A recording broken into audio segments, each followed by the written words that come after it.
నమస్కారం అమరావతి న్యూస్ కి స్వాగతం. ఈనాటి వార్తా విశేషాలు. బీహార్ ముఖ్యమంత్రిగా నితీష్ కుమార్ 10వ ప్రమాణ స్వీకారం చేశారు. నితీష్ తో పాటు 27 మంది మంత్రులు కూడా తమ పదవులకి ప్రమాణ స్వీకారం చేశారు. ఈ సందర్భంగా ప్రధాని మోదీ నితీష్ కు శుభాకాంక్షలు తెలిపారు. బీహార్ సీఎంగా జేడీయూ అధినేత నితీష్ కుమార్ గురువారం ప్రమాణ స్వీకారం చేశారు. ఆ రాష్ట్రానికి ఆయన ప్రమాణ స్వీకారం చేయడం ఇది 10వసారి. పట్నాలోని గాంధీ మైదానంలో నితీష్ తో పాటు 27 మంది మంత్రులు ప్రమాణ స్వీకారం చేయగా సామ్రాట్ చౌదరి, విజయ్ కుమార్ సిన్హాలకు డిప్యూటీ సీఎం పదవులు దక్కాయి. ఈ కార్యక్రమానికి ప్రధాని నరేంద్ర మోదీ, అమిత్ షా, ఏపీ సీఎం చంద్రబాబు నాయుడు తదితరులు హాజరయ్యారు. 10వసారి బీహార్ సీఎంగా ప్రమాణ స్వీకారం చేసిన నితీష్ కుమార్ కి ప్రధాని నరేంద్ర మోదీ శుభాకాంక్షలు తెలిపారు. సీఎంగా ప్రమాణ స్వీకారం చేసిన నితీష్ కుమార్ కు నా హృదయపూర్వక శుభాకాంక్షలు. నితీష్ రాజకీయంలో ఎంతో అనుభవం ఉన్న నాయకుడు. రాష్ట్రంలో మంచి పాలన అందించిన వ్యక్తి అనే అద్భుతమైన రికార్డు ఆయనకు ఉంది అని ఎక్స్ వేదికగా పోస్టు పెట్టారు.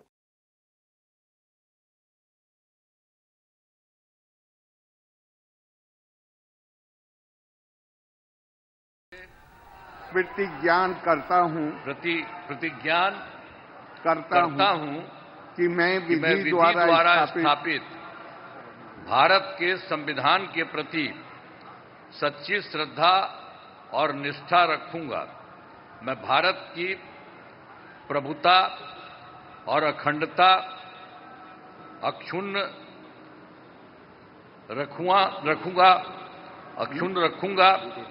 मैं बिहार राज्य के मुख्यमंत्री के रूप में मैं अपने कर्तव्यों का श्रद्धापूर्वक और शुद्ध अंतःकरण से निर्वहन करूंगा तथा मैं भय या पक्षपात, अनुराग या द्वेष के बिना सभी सरकार के लोगों के प्रति संविधान और विधि के अनुसार न्याय करूंगा।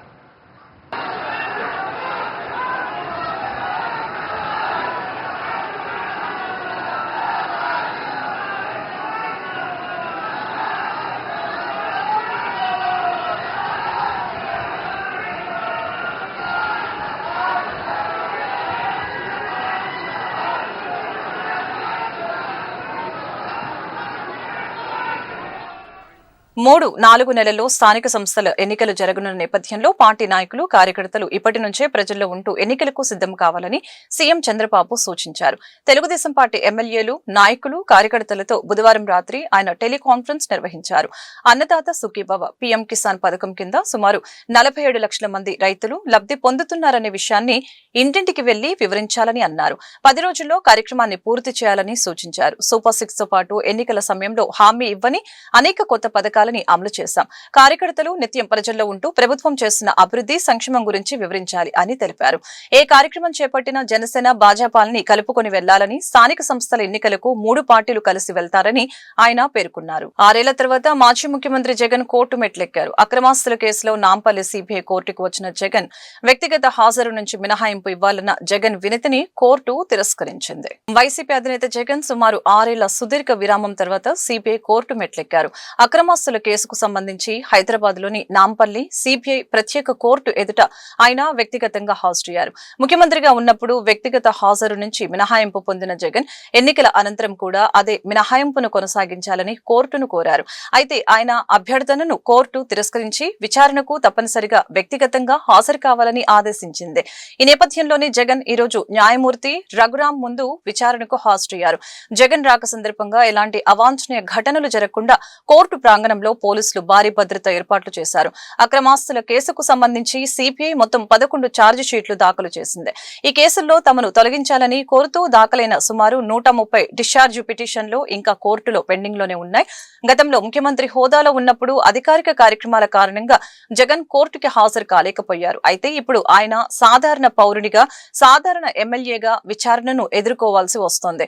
కోర్టు ఆదేశాల మేరకు ఆయన క్రమం తప్పకుండా విచారణకు హాజరు కావాల్సి ఉంటుంది. 12 రెండేళ్లుగా బెయిల్పై బయట ఉన్న ఏకైక వ్యక్తి జగన్ అని, ప్రజలను వ్యవస్థలను భయపెట్టి పబ్బం గడుపుకోవాలని జగన్ చూస్తున్నాడని మాజీ ఎమ్మెల్సీ బుద్దా వెంకన్న విమర్శలు గుప్పించారు. జగన్ వంటి వ్యక్తి బయట ఉండటం సమాజానికి హానికరమని, జగన్ ను వెంటనే విచారణకు పిలిపించి బెయిల్ రద్దు చేసేలా చూడాలని న్యాయస్థానాన్ని కోరుతున్నట్లు చెప్పారు. ఎంపీ కేశినేని శివనాథ్ కార్యాలయంలో బుద్దా వెంకన్న మీడియా సమావేశం నిర్వహించారు. ఈ సందర్భంగా ఆయన మాట్లాడుతూ లక్షల కోట్లు దోచుకుని 11 ఈడీ కేసులు ఉన్న జగన్ ముద్దాయిగా కోర్టుకు హాజరు కావటంలో తప్పేముందని, అయితే ఆయనే కోర్టుకు సమయం ఇచ్చేలా షెడ్యూల్ విడుదల చేయడం ఆశ్చర్యం కలిగిస్తుందని తెలిపారు. 11:30 లోపలికి వెళ్తాడు, 12:30 బయటకు వస్తామని జగన్ షెడ్యూల్ ఇచ్చాడని, అంటే న్యాయమూర్తి చెప్పినట్లు జగన్ వింటాడా, జగనే ముందు నిర్ణయం తీసుకుంటాడా అని వ్యంగ్యం ప్రదర్శించారు. ఈ విచిత్రం ఎక్కడైనా ఉందా? న్యాయ వ్యవస్థను కూడా డిక్టేట్ చేస్తున్నానని భయభ్రాంతులు కలిగించాలని జగన్ ఉద్దేశమని చెప్పారు. కోర్టుకు వాయిదా వెళ్తే న్యాయమూర్తి పిలిచే వరకు సాయంత్రమైనా వేచి ఉండాలని, కానీ జగన్ మాత్రం ముందే షెడ్యూల్ ఇచ్చారంటే అర్థం ఏంటి? కోర్టును అవమానించారనే కదా అని అన్నారు. చంద్రబాబుకి సిగ్గు లజ్జ ఉందా అని అడగటానికి ముందుకు అసలు నీకు సిగ్గు శరం ఉందా జగన్ అని మండిపడ్డారు. లక్షల కోట్లు దోచుకొని చంద్రబాబు జైలుకు వెళ్లలేదని, తండ్రి అనేక విచారణలు చేసినా చంద్రబాబుపై ఒక్క అవినీతి నిరూపించలేకపోయారని అన్నారు. కోర్టులో విచారణకు హాజరు ఎందుకు వెళ్లే వ్యక్తి హడావుడి చేయటం ఏంటని విమర్శించారు. ఈరోజు జగన్మోహన్ రెడ్డి సిబిఐ కేసులో ఏదైతే అవినీతి ఆరోపణలో తన ఆస్తులు జప్తు చేసి 16 నెలలు జైల్లో ఉన్న కేసులో ఈరోజు నాంపల్లి కోర్టులో హాజరవడం జరిగింది. అదేదో పెళ్లి కొడుకు పెళ్లిపీటలు ఎక్కే ముందు కారులో ఊరేగినట్టు, నాంపల్లి కోర్టు బోన్లో ఎక్కే ముందు కారులో ఊరేగుతూ నమస్కారాలు పెడుతూ చేతులు ఊపుకుంటూ వెళ్తున్నాడు. సిగ్గు శరం ఉందా జగన్మోహన్ రెడ్డి అని నిన్ను అడుగుతున్నాం. అదేనా పెళ్లిపీటలు ఎక్కుతున్నావా? బోన్ ఎక్కుతున్నావు నువ్వు. బోన్ ఎక్కేటప్పుడు ఎవరన్నా సిగ్గుపడుతూ ఎక్కుతారు.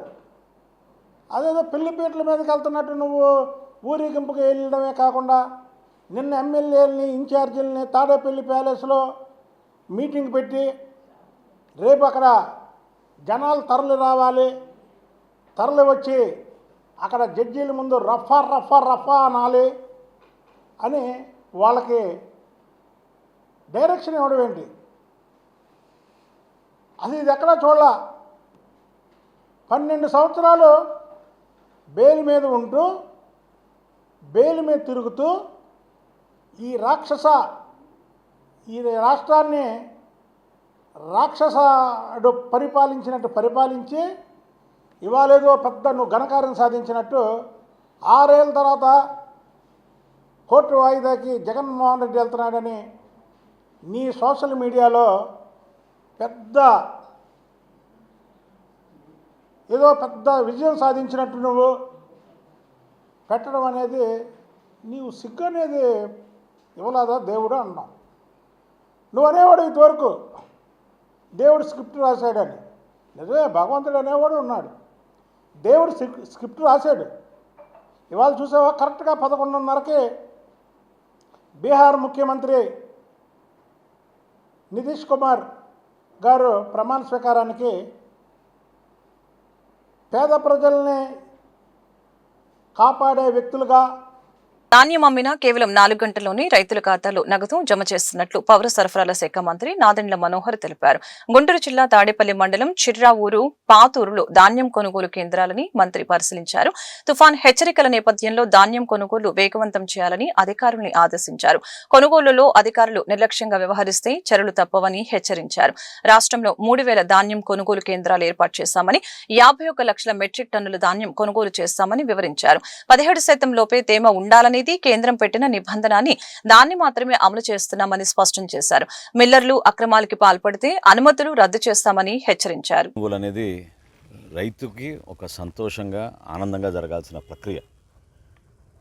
గత పాలకులు రైతుని ఇబ్బంది పెట్టి కేవలం రాజకీయ కోణం నుంచి రైతుని చూశారు తప్ప స్వార్థం లేకుండా నిజాయితీగా రైతు పడిన కష్టానికి ఆయన పంటకి కనీస మద్దతు ధర రావాలి, ప్రభుత్వం నుంచి అందించే సహాయం అనే భావన కన్నా సేవాభావంతో పనిచేసుకుంటే ప్రతి ఒక్కరికి మేలు జరుగుతున్న తత్వం 5 సంవత్సరాలు వాళ్ళని ఇబ్బంది పెట్టారు.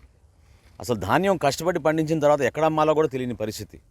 5-6 రోజులు లారీల కింద పడుకుని మిల్లల దగ్గర పోయి బతిమలాడుకుని అమ్మే పరిస్థితి నుంచి ఒక మార్పు తీసుకొచ్చి గత సంవత్సరం 34 లక్షల మెట్రిక్ టన్నుల ధాన్యం సేకరించాం రాష్ట్రంలో. ఈ సంవత్సరం చరిత్ర సృష్టించబోతున్నాం. మన ఆంధ్రప్రదేశ్లో ఎన్నడూ లేని విధంగా 51 లక్షల మెట్రిక్ టన్నుల ధాన్యం కొనుగోలు చేయడానికి మన కూటమి ప్రభుత్వం, గౌరవ ముఖ్యమంత్రి గారు చంద్రబాబు నాయుడు గారు, అదేవిధంగా గౌరవ ఉప ముఖ్యమంత్రి గారు పవన్ కళ్యాణ్ గారి నాయకత్వంలో ఈ అద్భుతమైన కార్యక్రమం ప్రజల్లో తీసుకెళ్తున్నాం.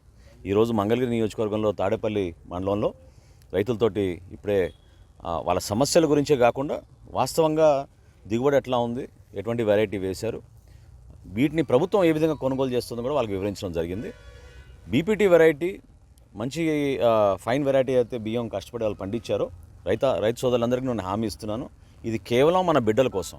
ప్రభుత్వ పాఠశాలలో 41,000 ప్రభుత్వ పాఠశాల, అదేవిధంగా 4,000 సంక్షేమ హాస్టల్స్లో ఈ ధాన్యాన్ని మేము బియ్యంగా కన్వర్ట్ చేసి మధ్యాహ్న భోజనం పథకం కింద మన బిడ్డలకి చక్కటి ఆహారం అందించే విధంగా మేము ఏర్పాట్లు గత సంవత్సరం నుంచి మొదలుపెట్టాం. ఈసారి కూడా ఆ ప్రక్రియ ఇంకా ముందుకు తీసుకెళ్తాం. 4-5 గంటల్లోనే రైతు ఖాతాల్లోకి డబ్బు జమ చేస్తాం. ఇది వాస్తవం. ఇది భారతదేశంలో ఎక్కడ జరగడం లేదు. దయచేసి 25వ తారీఖుకి కొన్ని వార్తలు మనకు వస్తున్నాయి. వర్ష సూచనలు ఉన్నాయి కాబట్టి దయచేసి రైతు సోదరులందరూ కూడా కోతలకి దగ్గర ఉన్న వాళ్ళందరూ కూడా త్వరగా ఆ కార్యక్రమం పూర్తి చేసుకుని ధాన్యాన్ని కొంచెం ఎండబెడితే ఆ తేమ శాతంలో కూడా ఎక్కడ తేడా లేకుండా ప్రభుత్వం నుంచి ప్రతి గింజ కొనడానికి మేము సిద్ధంగా ఉన్నాం. ఈ సందర్భంగా తెలుపుకున్నాం. విశాలాంధ్ర 25వ పుస్తక మహోత్సవ ప్రారంభోత్సవం స్థానిక లాడ్జి సెంటర్లోని ఏఎల్బిఈడి కాలేజీ ఆవరణలో ఘనంగా ప్రారంభించడం జరిగింది. కార్యక్రమానికి ముఖ్య అతిథులుగా ఎమ్మెల్యే గల్లా మాధవి హాస్ట్రీ వారి చేతుల మీదుగా ప్రారంభించారు. విశాలాంధ్ర నవంబర్ 19 నుంచి డిసెంబర్ 15వ తేదీ వరకు తలపెట్టిన విశాలాంధ్ర పుస్తక ప్రదర్శనను ఎమ్మెల్యే కలియ తిరిగి తిలకించారు. అనంతరం ఎమ్మెల్యే మాట్లాడారు. పుస్తకం నుంచి ఒక స్నేహితుడిని పరిజ్ఞానాన్ని పొందవచ్చునని నేటి తరానికి మార్గదర్శకమని కొనియాడారు. పుస్తక పఠనం యొక్క ప్రాధాన్యత గురించి అందరికీ తెలియజేసేలాగా విశాలాంధ్ర బుక్ హౌస్ చేస్తున్న కృషి అభినందనీయమని కొనియాడారు. ఎందరో మహోన్నతుల రచనలు ఈ పుస్తక ప్రదర్శనలో అందుబాటులో ఉంచడం గొప్ప విషయమని, ఆధునికత పెరిగిన నేటి సమాజంలో పుస్తక పఠనం యొక్క విలువలు అందరికీ తెలియజేసేలాగా ఈ ప్రదర్శనను నిర్వహించడం సంతోషంగా ఉందని తెలిపారు. పుస్తక పఠనం వల్ల మేధస్సు పెరగడంతో పాటు మనశ్శాంతి కలుగుతుందని అన్నారు. ఈరోజు విశాలాంధ్ర వారి 25వ పుస్తక ప్రదర్శన మహోత్సవ కార్యక్రమాన్ని మన లాడ్జ్ సెంటర్లో ఏర్పాటు చేయడం జరిగింది. ప్రతి సంవత్సరం కూడా ఈ పుస్తక వారోత్సవాలు దేశవ్యాప్తంగా జరిగే వారోత్సవాలని పురస్కరించుకొని విశాలాంధ్ర వారు కూడా 25 సంవత్సరాల నుంచి ఈ అశేష కృషిని చేస్తూ అందరికీ పుస్తక పఠనం విలువను చెప్తూ ఈరోజు పుస్తక ప్రదర్శనని ఏర్పాటు చేయడం జరుగుతుంది. ఇటు వినోదం, విజ్ఞానం, జ్ఞానం, పరిజ్ఞానం ఇలా అన్ని రంగాల పుస్తకాలు, మహోన్నత వ్యక్తుల రచనలు ఇక్కడ పొందుపరిచి ఇలా పుస్తక పఠన యొక్క విశిష్టతను చెప్పడం అనేది చాలా చాలా గొప్ప విషయం. అయితే పుస్తకాలు ఎందుకు చదవాలి, నేటి సమాజంలో మరి ఎంత ఆధునికత పెరిగిపోయిన సమాజంలో పుస్తక పఠనకి వాల్యూ ఉందా అని అంటే దాని విలువ తెలిసిన వాళ్ళు నిజంగా ఈరోజుకి కూడా పుస్తక పఠనమే చేస్తారు. ఎందుకనంటే ఇటు మేధస్సు పెరగడము, మనశ్శాంతి కలగడము తో పాటుగా ఈరోజు సమాజంలో ఎవరికి వాళ్ళు రేస్ సిస్టంలో పరిగెడుతున్న పరిస్థితుల్లో, మనిషికి దూరం అవుతున్న పరిస్థితుల్లో పుస్తకం మాత్రమే ఒక సరైన నిజమైన స్నేహితుల్లాగా మనకి అందుబాటులో ఉంటుంది. ఎంత స్ట్రెస్ఫుల్ లైఫ్ గడుపుతున్నప్పటికీ, గడుపుతున్నప్పటికీ సాయంత్రం ఒక పుస్తకం చదువుతున్నప్పుడు మనసుకి ఎంతో ఆహ్లాదకరంగా ఉంటుంది. ఒక పుస్తకం నుంచి ఒక స్నేహితుడిని పొందొచ్చు, ఒక పుస్తకం నుంచి ఒక జ్ఞానాన్ని పొందొచ్చు, పరిజ్ఞానాన్ని పొందొచ్చు. ఇలాగ ఒక్క పుస్తకమే మన జీవితంలో ఎన్నో రకాలైన భావోద్వేగాలకి మనల్ని దగ్గర చేసే ఏకైక సాధనం ఏదన్నా ఉంది అని అంటే అది పుస్తక పఠనం ద్వారా అని చెప్పడంలో ఎలాంటి ఆశ్చర్యం లేదు. ఎందరో మహోన్నత వ్యక్తులు కూడా ఈ పుస్తక పఠనం ద్వారా వాళ్ళ యొక్క ఆలోచన తీరుని మార్చుకున్న పరిస్థితులు మనకు కనపడుతూ ఉన్నాయి. ఎందరో బ్రిటిష్ వాళ్ళు కూడా మన గొప్ప వ్యక్తుల్ని, మన నాయకుల్ని జైల్లో వేసినప్పుడు కూడా ఒక పుస్తకం, పెన్ను ఇస్తే చాలు అని చెప్పి కోరడం జరుగుతూ ఉంటుంది. ఎందుకనంటే వాళ్ళకి వాటితోనే, పుస్తకాలతోనే సయోధ్య ఏర్పడి వాళ్ళ జ్ఞానాన్ని పెంపొందించుకునే సాధనంగా అది మారుతున్న క్రమంలో పుస్తక పఠనం ఎంతో విలువైంది. అది ఈరోజు నేటి తరానికి చెప్పే ఒక ప్రయత్నం కూడా చెయ్యాలి.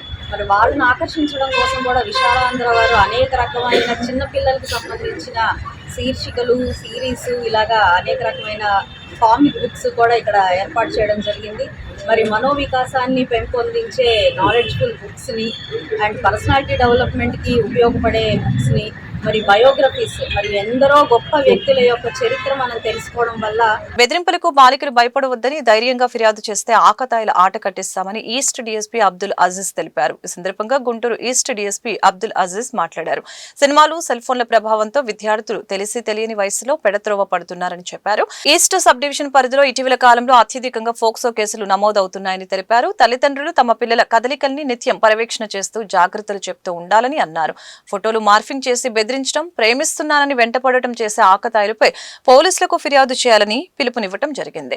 ఫిర్యాదుల వివరాలను గోప్యంగా ఉంచి ఆకతాయిల ఆట కట్టిస్తామని భరోసా ఇచ్చారు. బాలికల అమాయకత్వాన్ని ఆసరాగా తీసుకుని అసభ్యకరంగా ప్రవర్తించే వారిపై చట్టపరమైన చర్యలు తీసుకుంటామని హెచ్చరించారు. నమస్కారం అండి, నేను గుంటూరు ఈస్ట్ డిఎస్పీ అజీజ్ మాట్లాడుతున్నాను. ఈ ఈస్ట్ డివిజన్ పరిధిలో చాలా చోట్ల కూడా ఈ మధ్య పోక్సో కేసులు ఎక్కువ అవుతున్నాయి. పోక్సో కేసులు అంటే 18 ఏళ్ళు నిండని బాలికల మీద కొన్ని అత్యాచారాలు కానీ వాళ్ళ మీద అత్యాచారాలు వేరే వాళ్ళు అంటే మగ మేజర్స్ కానీ మైనర్స్ కానీ వాళ్ళని తెలియని అంటే 18 ఏళ్ళ లోపల అంటే వాళ్ళకి ఏం జరుగుతుందో తెలియదు, అర్థం చేసుకున్నంత కెపాసిటీ వాళ్ళకు ఉండదు. అది అదనంగా తీసుకొని చాలామంది వాళ్ళని సెక్సువల్గా వాళ్ళని టీచ్ చేయడం, కాలేజీకి వెళ్ళే పిల్లల్ని వేధించడం ఇవన్నీ చాలా జరుగుతున్నాయి. చాలా పోక్సో కేసులు నమోదవుతున్నాయి. అయితే ఇప్పుడు ఈ అత్యాధునిక కాలంలో ఈ సెల్ ఫోన్లు ఇవన్నీ వచ్చినాయి. సినిమాలు కూడా చాలా అసభ్యంగా ఉంటున్నాయి.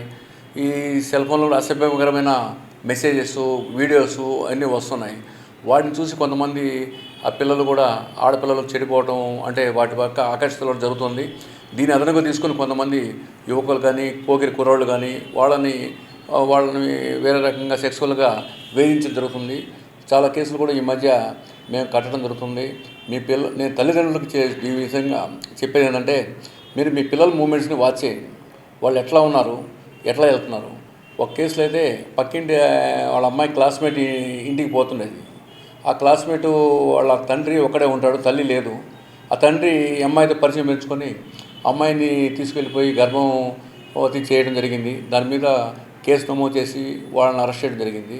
కానీ తల్లిదండ్రులు మటుకు వాళ్ళు పేదవారైనా కానీ మీ అమ్మాయి ఎక్కడ పోతుంది, ఎవరితో మాట్లాడుతుంది, 10 ఏళ్ళ పిల్లలు 10th క్లాస్ చదివే పిల్లల్ని కూడా జాగ్రత్త చూడాల్సిన పరిస్థితి ఉంది. ఈరోజు గుంటూరులో ఇంటర్మీడియట్ చదివే వాళ్ళని కూడా చూడాలి. వాళ్ళు ఏం చేస్తారు చూడండి.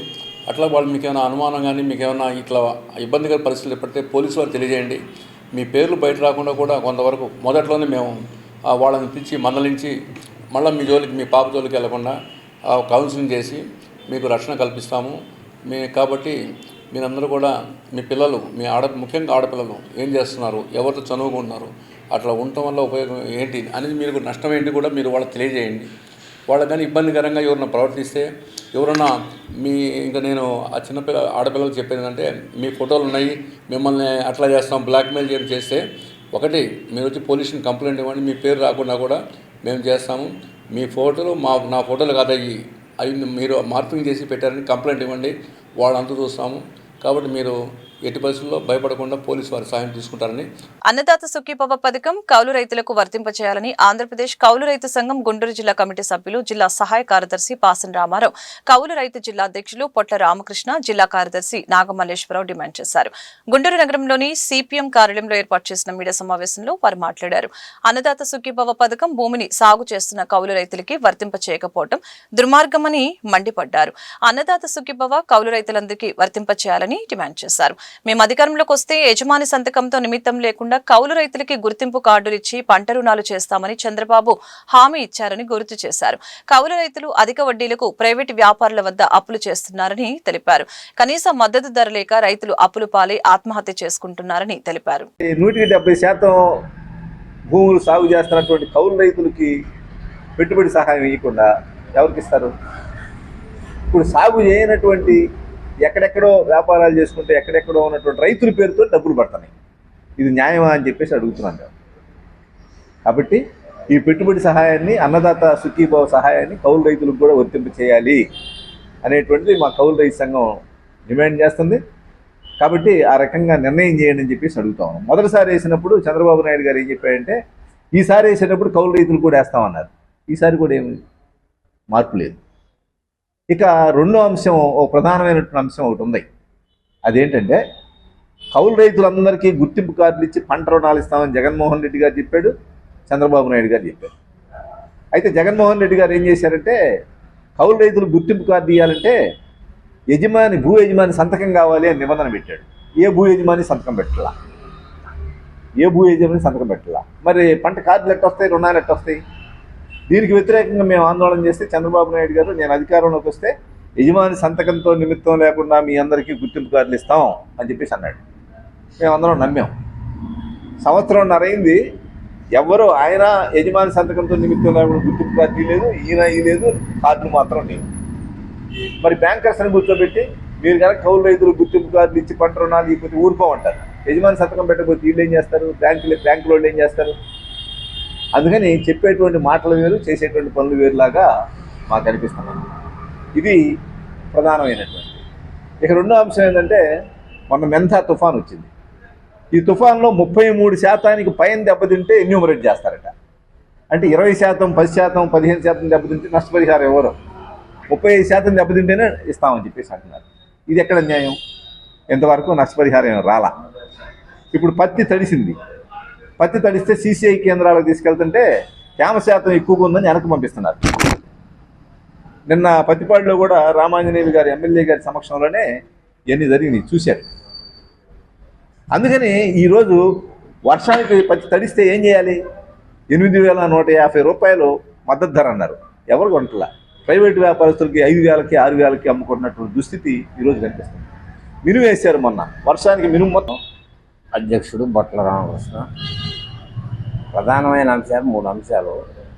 ఒకటి, రైల్వే భూములు మేడుకుండ్ర మండలంలో శిల్పురం గ్రామంలో ఇళ్ల స్థలాలు పోతున్నాయి. ఇళ్ళు అమ్మంటే 30 ఇళ్ళు ఉన్నాయి. ఆ 30 ఇళ్ళకి వాళ్ళు నష్టపరిహారం ఏమేమి తేల్చకుండా రెవెన్యూ వాళ్ళు మీరు మీ ఆధార్లు ఇవ్వండి, మీ స్టాంపులు ఇవ్వండి అని వాళ్ళని వేధిస్తున్నారు. అది ఎంఆర్ఓ దృష్టికి పోతే మా ఆర్డీఓ దగ్గర పొమ్మన్నా ఆర్డీఓ గారు దొరకలేదు. అది తక్షణం వాళ్ళకి నష్టపరిహారం ఇచ్చి పక్కా ఇళ్ళు నిర్మించి వాళ్ళని కదిలించాలనేది మా డిమాండ్. అట్నే ఇంకొక అంశం ఏంటంటే మోందా తుఫాన్కి ఇటు గుంటూరు తూర్పే పక్కన వరి నష్టపడితే కళ్ళకు కానొస్తుంది. గుంటూరు పరణ పక్కన మేడుకొండూరు, పిరంగపురం మండలాల్లో ఇతర మండలాల్లో పత్తి కాండ్రాన్ని నష్టం జరిగింది. పత్తి పంట రాగతలికే అధికారులు 15 క్వింటాలు వచ్చుద్దని అంచనా వేసి 15 క్వింటాలు వస్తుంది, మీకు 33. అంటే కౌలు రైతులు చేలో దిగి బురదగా పిసుక్కొని పంటలు పండించేది కౌలు రైతులు. కౌలు రైతులకి ఇవాళ అన్నదాత సుఖీభావ ఇస్తానని వాగ్దానం చేశావు. ఇంత మట్టికి ఇవ్వలేని పరిస్థితి. అంటే పోయిన సారి 4 సార్లు ఇస్తానని చెప్పావు కౌలు రైతులకి అన్నదాత సుఖీభావ. 2 విడతలుగా ఇచ్చావు, ఈ విడతలు ఇస్తానన్నావు, అది ఇవ్వలేదు. అట్లాగే మరి ఈరోజు కౌలు రైతులు అనేది ఎంత పంటలు పండిస్తే అంత నీకు ఇది అనేది అర్థం కాకుండా అన్నం పెట్టేది అన్నదాతలే అనేది కౌలు రైతులు ఇది కాకుండా మీరు రాష్ట్ర ప్రభుత్వం విస్మరించింది. అలాగే మరి మేము కౌలు రైతులేమో అడగల. గత ప్రభుత్వం 13,500 ఇస్తుంది కౌలు రైతు భరోసా అని. కొల్లిపర మండలం దావులూరు గ్రామంలో పంట పొలాలను జిల్లా కలెక్టర్ ఏ తమీం అన్సారియా పరిశీలించారు. ధాన్యం విక్రయాల్లో సమస్యలు అడిగి తెలుసుకున్నారు. ధాన్యం విక్రయాలకి ప్రభుత్వం సూచించిన నిబంధనలపై అవగాహన పరిశీలించారు. ధాన్యం విక్రయాల ప్రక్రియపై అవగాహన పెంచుకోవాలని రైతుల్ని కోరారు. తేమ శాతం, రవాణా ఖర్చులు, గోనె సంచులు సరఫరా, బ్యాంకు ఖాతాలు పక్కగా అందించడం వంటి అంశాలపై స్పష్టమైన అవగాహన అవసరమని అన్నారు. రైతులు ధాన్యం ఆరవేటకు టార్పలిన్లు అవసరమని కోరగా వాటిని అందచేయటకు చర్యలు తీసుకుంటామని చెప్పారు. కార్యక్రమంలో స్థానిక మండల అధికారులు కూడా పాల్గొన్నారు.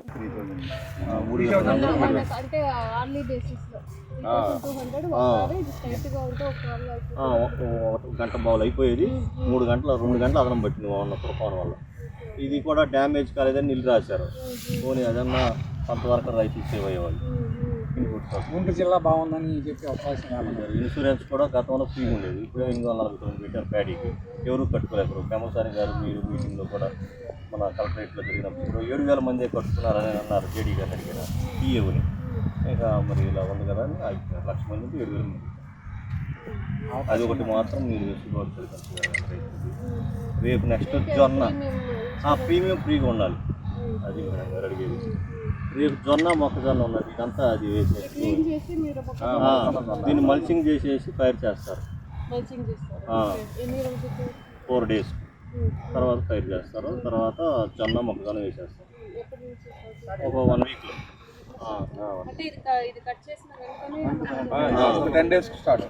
కొంతమంది పశుగ్రాసం కింద 20th నాటికి మనకు గుంటూరు జిల్లాలో కొల్లిపార మండల్లో దౌలూరు విలేజ్లో మనము ప్యాడీ ప్రొక్యూర్మెంట్ సెంటర్ గౌరవ మంత్రివర్యులు సమక్షంలో ఈరోజు స్టార్ట్ చేయబోతున్నాము. ఈ సందర్భంగా ఇక్కడ ఉన్న ఫీల్డ్ని కూడా ఇన్స్పెక్ట్ చేయడం జరిగింది. ఇక్కడ ఉన్న రైతులతో కూడా మాట్లాడడం జరిగింది. సో ఇక్కడ వారు ఎలా ఇప్పుడు హార్వెస్ట్ చేస్తున్నారు, తర్వాత ఇక్కడ ఆరబెడుతున్నారు, ఇక్కడ నుంచి అక్కడికి మనకు ప్రొక్యూర్మెంట్ సెంటర్ దాకా తీసుకురావడంలో వారికి ఉన్న ప్రాబ్లమ్స్, ఇక్కడ ఆరబెట్టడంలో, అదేవిధంగా హార్వెస్ట్ చేయడంలో రైతులకు ఉన్న సమస్యలు ఏ సమస్యలు ఉన్నాయి అన్నది అడిగి తెలుసుకోవడం జరిగింది. వారు కూడా ఇప్పుడు ఇక్కడ ఉన్న రైతులు కూడా కొద్దిగా ఇక్కడ హార్వెస్టర్ బయట నుంచి ఆ వెహికల్స్ ఇక్కడ తీసుకువస్తున్నారు, దానికి కూడా ఒక గంటలకు అరౌండ్ 3,200 రూపీస్ అవుతుంది అని వారు చెప్పడం జరిగింది. ఇంకా కూడా ఎక్కువ హార్వెస్టర్స్ ఇక్కడ కావాలి. అదేవిధంగా సబ్సిడీలో ముందు ఇచ్చేవారు, ఇప్పుడు ఇవ్వట్లేదు, అది కూడా గవర్నమెంట్ నుంచి వారు అడుగుతున్నారు, అది కూడా నోట్ చేసుకోవడం జరిగింది.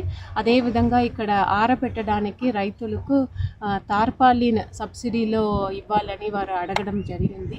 ఇవి అన్నింటినీ కూడా ప్రభుత్వ దృష్టికి తీసుకువెళ్ళి రైతులకు ఏదైనా వారు కావాలని అడిగారు, అది కూడా మనకు వారికి అరేంజ్ చేయడానికి చర్యలు తీసుకుంటామని. ఆంధ్రప్రదేశ్ ప్రభుత్వం మత్స్యశాఖ ఆధ్వర్యంలో కృష్ణా మీనోత్సవ కార్యక్రమం ప్రకాశం బ్యారేజ్ వద్ద నవంబర్ 21వ తేదీన నిర్వహిస్తున్నట్లు గుంటూరు జిల్లా మత్స్యశాఖ అధికారి పిఎన్ కిరణ్ కుమార్ తెలిపారు. ఈ సందర్భంగా ఆయన మీడియాతో మాట్లాడారు.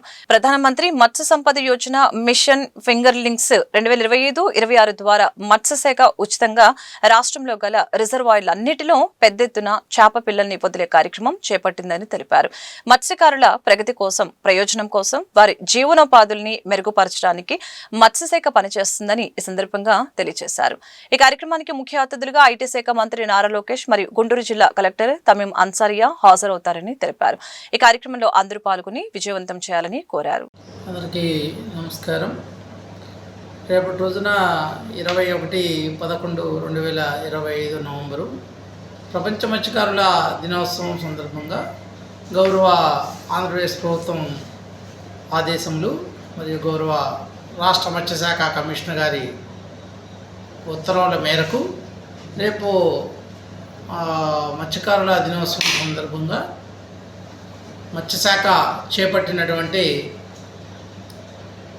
మత్స్య మీనోత్సవం కార్యక్రమానికి ముందుగా మా మత్స్యకార సోదరులు సోదరీమణులందరికీ స్వాగతం పలుకుతూ, రేపటి రోజున ప్రతి సంవత్సరం లాగానే ఈ సంవత్సరం కూడా మన గుంటూరు జిల్లా కలెక్టర్ గారి ఆదేశములు మరియు జాయింట్ కలెక్టర్ గారి ఆదేశముల ప్రకారం కృష్ణా రివర్ ప్రకాశం బ్యారేజీ నందు మనం 23,50,000 చేప పిల్లలను ప్రపంచ మత్స్యకార దినోత్సవం సందర్భంగా ప్రకాశం బ్యారేజీలో విడుదల చేయడం జరుగుతుంది.